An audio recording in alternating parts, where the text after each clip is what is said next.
Сәлем достар, бұл видеода соңау 2010 жылы шыққан Apple iPad 1G'ге шолу жасаймыз, яғни ол қазіргі 2025-те қалай өзін сезеді екенін көретін боламыз. Сіздерден лайк және подписка ал, біз бастаймыз.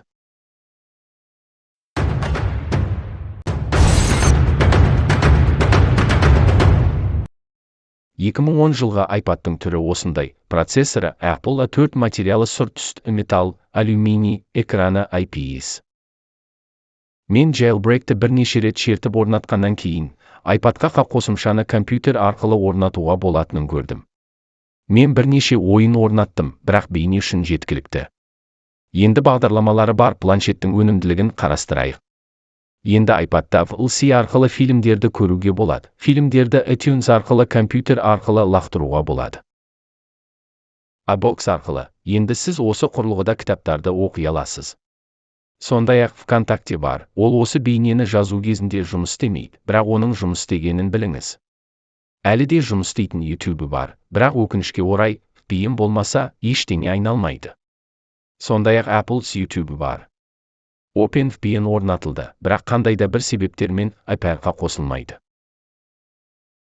iPad'қа бірнеше сертификат орнатқаннан кейін, Safari бірдеңе жүктей бастады, бірақ мінсіз емес. Веб-сайттар мұндай ескі құрылғы үшін оңтайландырылмаған, сондықтан сіз браузер туралы ұмыта аласыз. Ал торттағы шие бұл аквариум қосымшасы. Бұл iPad'тағы жалғыз пайдалы бағдарлама.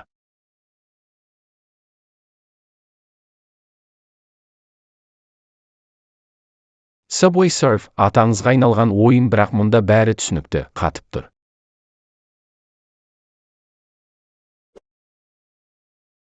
Мен Angry Birds'ті орнаттым, сондықтан ол қалыпты ойналады.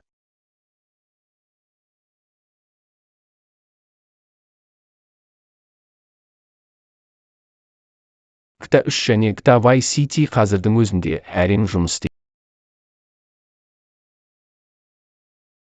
Сонымен өте қызықты аксессуар, пернетақтаны сатып алуды шештім, ол да қондыру станциясы болып табылады.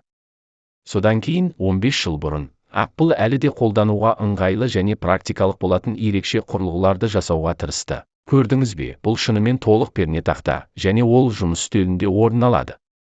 iPad бар адамда Apple'дың MacBook немесе толыққанды компьютері болуы мүмкін.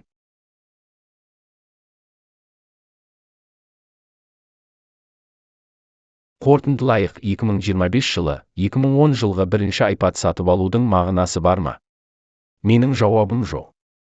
Тіпті ойындар үшін мен оны қабылдауға кеңес бермеймін, өйткені әлсіз темір және iOS 5 бұл iPad'та жақсы жұмыс істемейді.